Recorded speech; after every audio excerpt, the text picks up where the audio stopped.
Hi, I'm Amy Harbison. Welcome to Seniors Today, a monthly program produced by the Commission on Aging devoted to issues and interests of Montgomery County's 55-plus community. On today's show, we'll learn how to address the very common problem of hearing loss, and we'll talk with the chair of the Commission on Aging about an important forum they are sponsoring on March 18th. But first, what does the future of Montgomery County look like to you? And how does the community where you live, work, and play support your vision for that future? The Montgomery County Planning Department is sponsoring a planning process called Thrive Montgomery 2050 to develop a shared vision as the county grows in the next 30 years. And here to tell us more about this process is Khalid Afzal, a team leader at the Maryland National Capital Park and Planning Commission. Welcome, Khalid. Thank you. Good morning. Good morning. So tell me, what is Thrive 2050 and why is it important? So Thrive Montgomery 2050 is what we call the general plan for the next 30 years. Think of it as a guide for planning and development. It does two things. First, it sets a common vision for how we want to grow, where we want to be in the next 30 years. And the second, how do we get there? What's the best course for us to be there? We are going to be growing. Montgomery County is expected to have about 200,000 more people in the next 30 years. We are already a county of 1 million people. This may seem small compared to what we have, but still. But the main thing is the county is changing a lot. It has changed significantly when the foundation of the planning was set 50 years ago. The result of what you see today was set up before that time ago. Now we want to see, with all the changes coming down the pike, where we want to be, how do we want to grow. And as the changes happen, what's the best thing about Montgomery County? What do we love about Montgomery County that we should keep? And what are the things that we can say, yes, they can be changed, they can evolve for us to get where we want to be. Okay.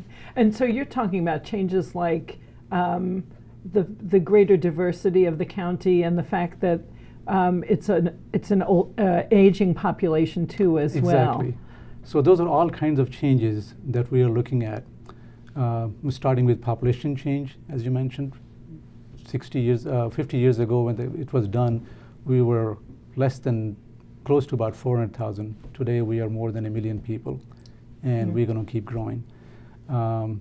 We have changed from a bedroom community to a, like I said, 1 million people calling it home, a major employment center right next to the Washington, D.C., the center of the free world. Right. Plus we have technological changes. We don't live and work and play the same that we did even 20 years ago. Right, exactly. So all these changes are affecting how we should be living, working, what do we want to do with that. What are some of the issues you're focusing on or you're learning through this process that most impact those that are 55 plus in our community?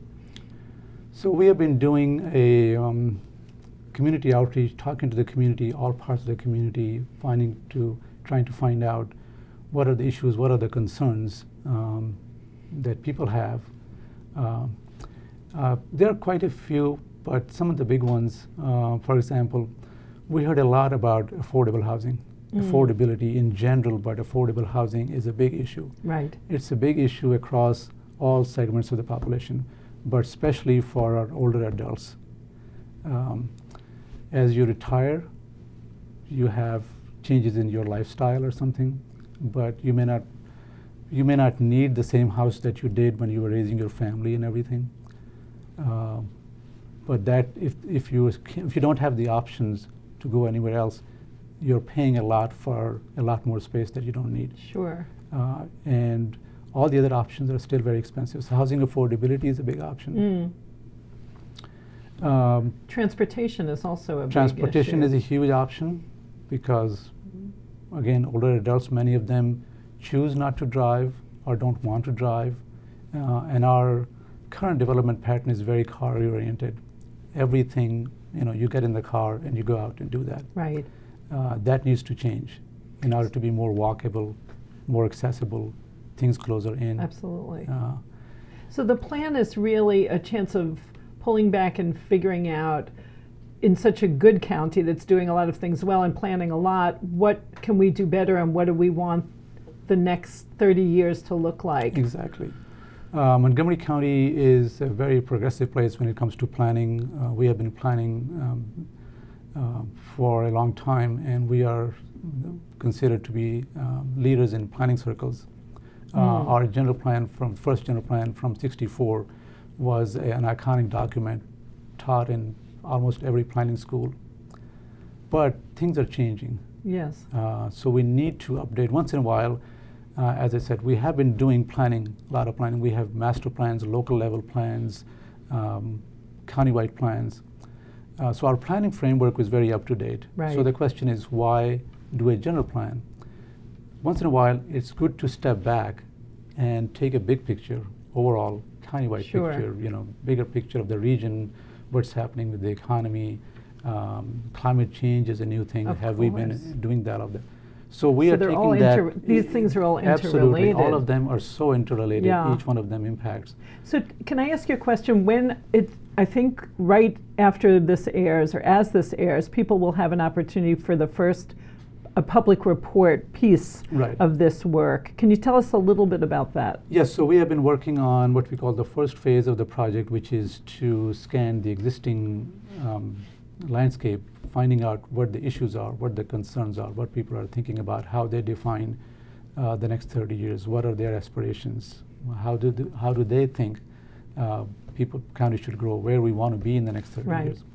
So we are calling this first document issues report, which And is when going to be that comes published. out? It's going to be published tomorrow. Ah. To So be when this airs, people will have access. It should be available. Terrific. And also by that time, you'll be able to see the report is going to be published tomorrow and presented to the planning board on February 27th. So you can also see presentation to the planning board and the planning board discussion of the issues report. So that lays out all the issues that we know we want to address, plus informed by community outreach and community feedback about what we should be thinking about. Terrific. So tell us how people can learn more. What's the best place to access information? Simplest would be just type in thrivemontgomery.com and it'll take you to a website that has lots of information about it. Plus we have a very extensive outreach program. We're trying to connect with people. We're trying to go where people are, trying to make it easier. And we are using every possible method to get in touch with all segments of the population and Terrific. society to find out what their concerns are and how we should be sharing this with them. Well, we could have you on for, I'm sure, an hour or more to talk about this, but we'll keep looking for what's going on in this new report. ThriveMontgomery.org is the place for people to learn more. ThriveMontgomery.com. ThriveMontgomery.com. That's the website. You just type in Perfect. Thrive Montgomery, it'll take you there. Well, thank you so much, Khalid, for giving us an overview of where things are right now and what the county can expect going forward. Look forward to having you again. Thank you. When we return, we'll address hearing loss with a local expert. So please stay with us.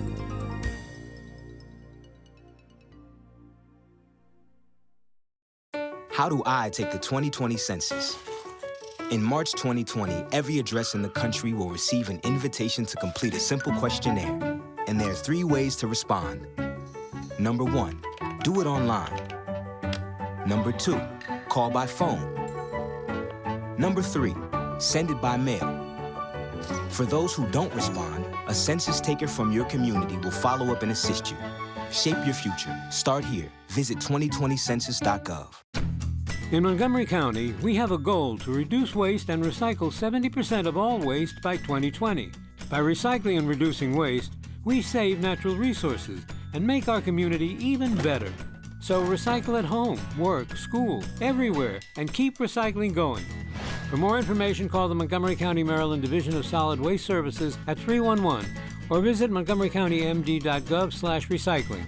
Keep it going. Recycle more now.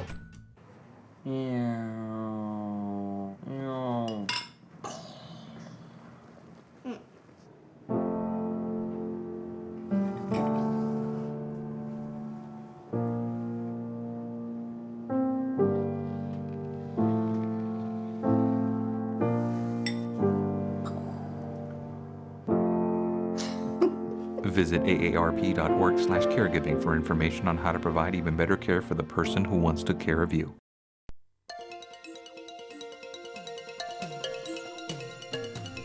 Welcome back to Seniors Today. As people age, a common concern is the issue of hearing loss and what to do about it.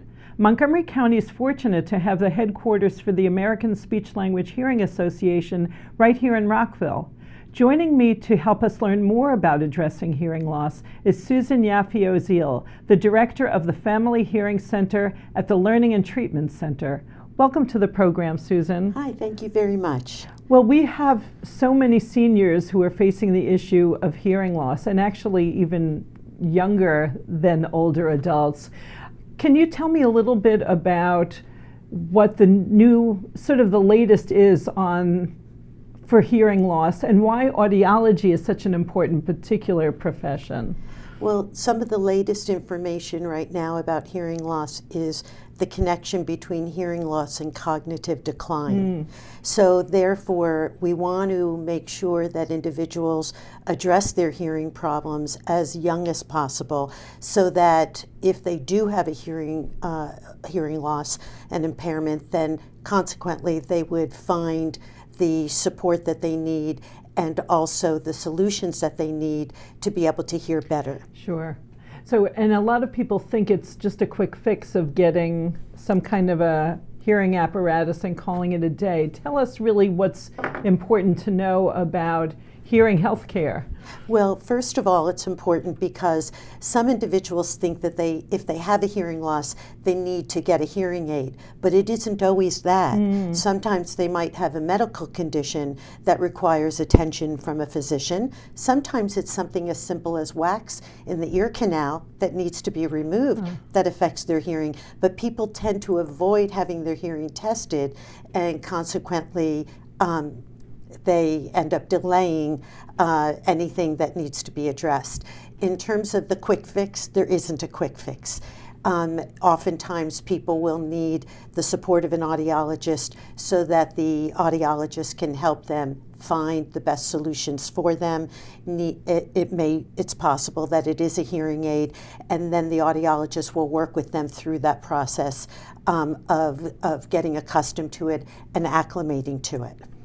Yes, so it's more than just the device. It's really understanding how they're using the device, and there also aren't there some implications for just getting used to being with a hearing aid that needs some nurturing beyond just sending them out the door. Exactly. Everybody is an individual when it comes to hearing loss. Everybody's needs are different. Some people actually do acclimate fast to a hearing aid, and consequently they don't need a lot of support, but some people do need follow-up visits by the audiologist to help them get through that process and understand what they need to do in order to acclimate to the aid. Sure.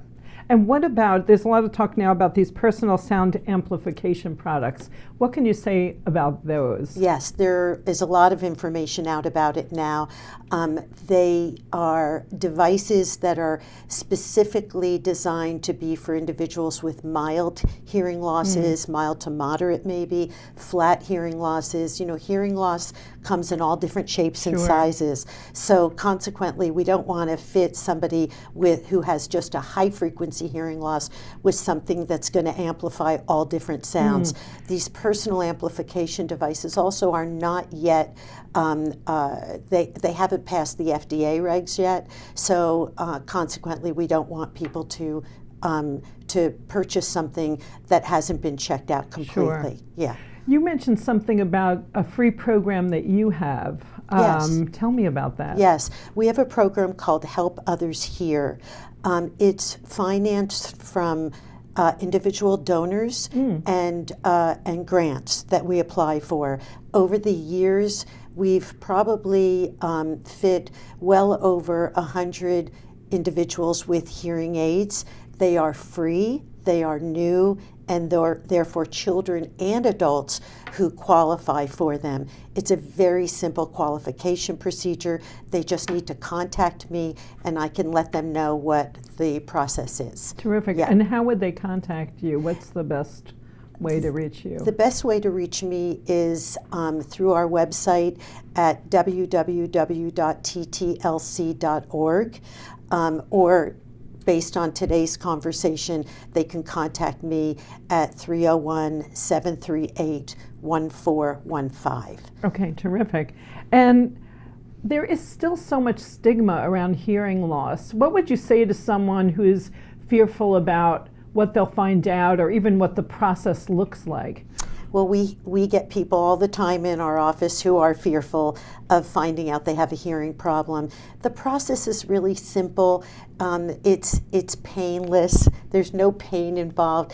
It's a matter of doing an evaluation of their hearing, finding out what degree of hearing loss they have, finding out what frequencies their hearing loss is at. Those are the pitches that they have difficulty hearing. And what we want them to know is that we'll work with them through that process to identify a problem, see if it is that they need hearing aids or medical attention, and then work from there. Terrific. Well, you've done a lot to kind of demystify this process for us today, and it's really so important for issues like social isolation, too, for people to recognize that without their hearing, they're missing out on so much of their world, and it makes people feel less comfortable seeking others and being with others. I know, what about noise in restaurants and things like that? What people have such difficulties sort of hearing people now in our routine life, just being out in the community. Right. There is a lot of noise in the community, whether it's construction on the street or restaurants, as you said, or socials after church or synagogue, things like that, and people tend to avoid those situations. But luckily, the newer technology, the newer hearing aids, has the technology in them to be able to process noise different from speech. So consequently, when people are wearing a hearing device, they can hear the speech better than the noise. We didn't have that years ago. We have that now in our current technology.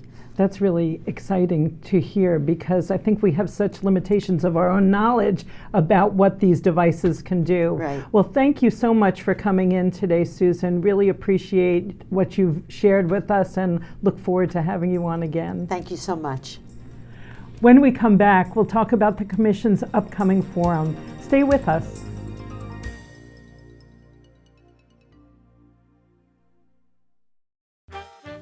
Did you know there are more than 10,000 county government phone numbers? But there's only one number you need to remember for non-emergency calls: 311. MC 311 is Montgomery County government's online telephone information system. Need information? Have a problem or complaint? Trying to locate a county government facility? Call 311. The call center is open Monday through Friday, 7 a.m. to 7 p.m. The website is available 24 hours a day, 7 days a week. The color in my garden keeps the pink in my cheeks. I was very independent and thought I could take care of myself. I fell and I had to have Meals on Wheels. They're my savior. My name is Lola Silvestri. America, let's do lunch. Drop off a hot meal and say hello. Volunteer by donating your lunch break at americaletsdolunch.org. Introducing Right on Flex, Montgomery County Department of Transportation's new on-demand transit service to help you get around in defined Rockville and Glenmont-Wheaton zones. Riding the Flex is easy. Download the Right on Flex app. Select your pickup and drop-off locations within the zone. And go to your pickup location, a corner near you. And you ride for $2 or less. Visit rideonflex.com for service areas and hours of operation.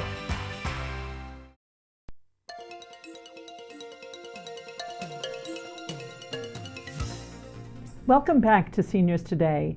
Each year, the Montgomery County Commission on Aging holds a forum on a specific topic that explores living and aging well in Montgomery County. This year's theme is, what can racial equity look like in an age-friendly community? Joining me now to talk about the upcoming forum is Jean Dinwiddie, the chair of the county's Commission on Aging. Welcome, Jean. Thank you very much, Amy.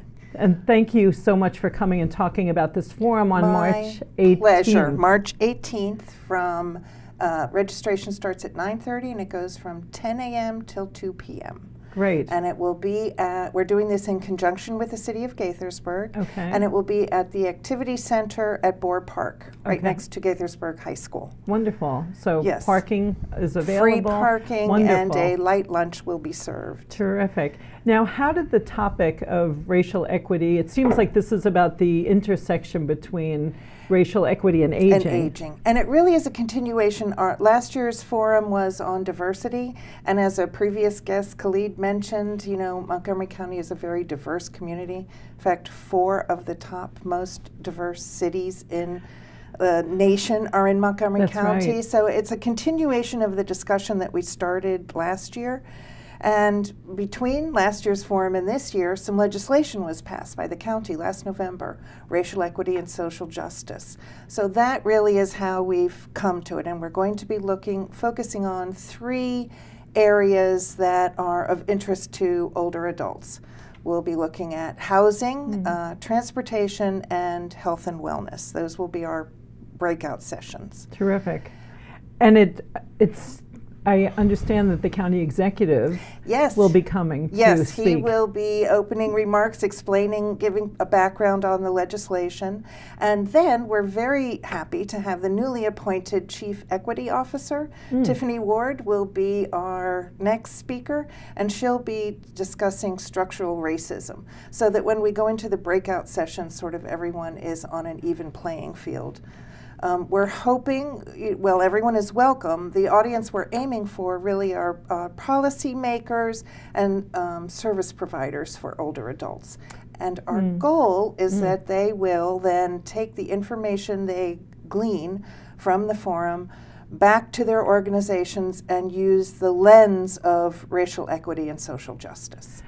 And the aging piece should not be lost in this, because we are the Commission on Aging. This is all about the Commission on Aging and yes. looking at racial equity from maybe a different lens than it's been looked at so far. Correct. Yes. And even in news, you don't really see the intersection talked about that much. So this feels like a very innovative topic and forum. I certainly hope so. Yeah, we've put a great deal of thought into this. It's been a great team working on the planning of it, and I think we really have come up with something that will be worth people's time. Right. So they're starting with some keynote presentations. Right. And then move into breakout sessions on these 3 different topic areas. 3 different topics. And we're asking each participant to choose one of those topic areas, so that we can have, it's a 4-hour forum, so there's only so much time to look at a problem. And so we're asking each participant to choose one. And because it may not start as a very comfortable conversation, we want to allow the time for each breakout group to get acquainted with each other and approach problems. In each group, we'll have a facilitator who's an expert in racial equity and social justice. Wonderful. We'll have a subject matter expert, because our facilitator might not have that information. And then I understand each of the sessions will have a scribe who's really helping to pull everything together. Yes. And then we'll wrap up by having each facilitator report out the information that was obtained, gleaned, the problems, the potential solutions gleaned in their session, so that everybody will get the summary of what happened in each of the breakout sessions. That's great. And what does the Commission hope to do collectively with that information? Well, we will write a report on the information and share that report. Certainly it will be posted on our website, and I would imagine that we will also share that then with the County Council. This racial equity and social justice has been something that our county executive is very interested in, and he was instrumental in getting this legislation passed, so I believe he will be interested in the topic. I would imagine so. Quickly, tell us about what else the Commission is involved in, and for those people who don't know what the Commission does. Well, we really are, one of the biggest things we do is advocate for issues of concern for older adults. So we We have different committees that sort of look at the issues of older adults from different viewpoints. We meet with the county council, we set our priorities, and we meet with the county council and advocate for our priorities. We also advocate at the state level. So we really, we are interested in the issues of older adults and studying that. Your last guest was an audiologist, and one of the things, I'm a pharmacist, so I'm on the Health and Wellness Committee, and one of the things we're looking at is hearing loss and how that affects social isolation. We talked about this earlier today, how everything's so integrated. It is. They all impact each other. The Thrive 2050 and the increasing diversity and looking at our public forum. And so that is really what the commission does. We learn about the issues, we study issues. One of our great successes was a study of a dental program, and now there's a pilot program that for Medicaid patients to receive dental care. That's incredible. Yeah, we've had some really great successes. Yeah. Yes. So for people wanting to learn more about the forum, they should go to our Facebook page. It will be advertised there. They can also look at the Commission on Aging's website. So I think the quickest way to get to that would be just to Google Montgomery County Commission on Aging. So those are the best ways for them. And we will, of course, be producing flyers that will be at different rec centers and senior centers. Terrific. What do you most look forward to with this forum? What do you hope for? I have learned so much through all of this. And one of the things we're asking people is, there's a particular YouTube video that we're asking people to view, and it's really looking at structural racism. And so I'm hoping that our audience, that the policymakers and the service providers can really, I have learned so much and it's changed my viewpoint. And I thought I was relatively informed, but no. So I'm hoping that everyone can go away with that same sense of learning and enthusiasm, wanting to be a change agent. Terrific. In their own organization and make our county a better place. That's terrific. Yes. Wonderful. Well, Jean, thank you so much for coming on. Oh, my pleasure. We Thank you for having look forward to the forum. Again, Wonderful. The date is March 18th. March 18th. And they can come to the Commission's website to learn more. Thank Wonderful. You so much. Thank you, Amy. Well, that's it for this month's Seniors Today. Don't forget you can access this show and a great deal of information about county services for older adults by going to the Montgomery County Senior website at montgomerycountymd.gov/seniors or call the Senior Resource Line at 240-777-3000. And as always, thank you for watching Seniors Today.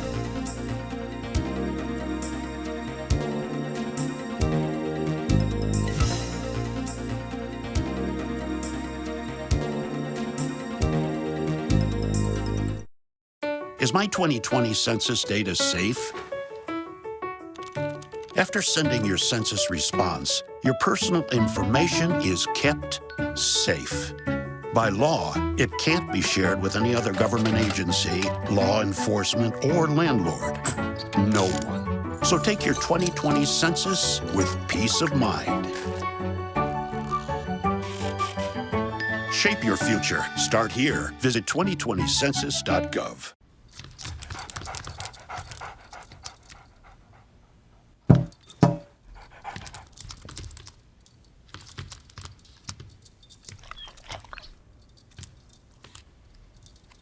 There's a shelter pet who wants to meet you. Meet one today. Visit theshelterpetproject.org. Adopt. They said a bottle was just a bottle.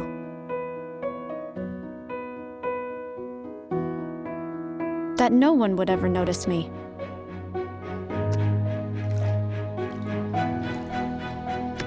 But I knew I could be more.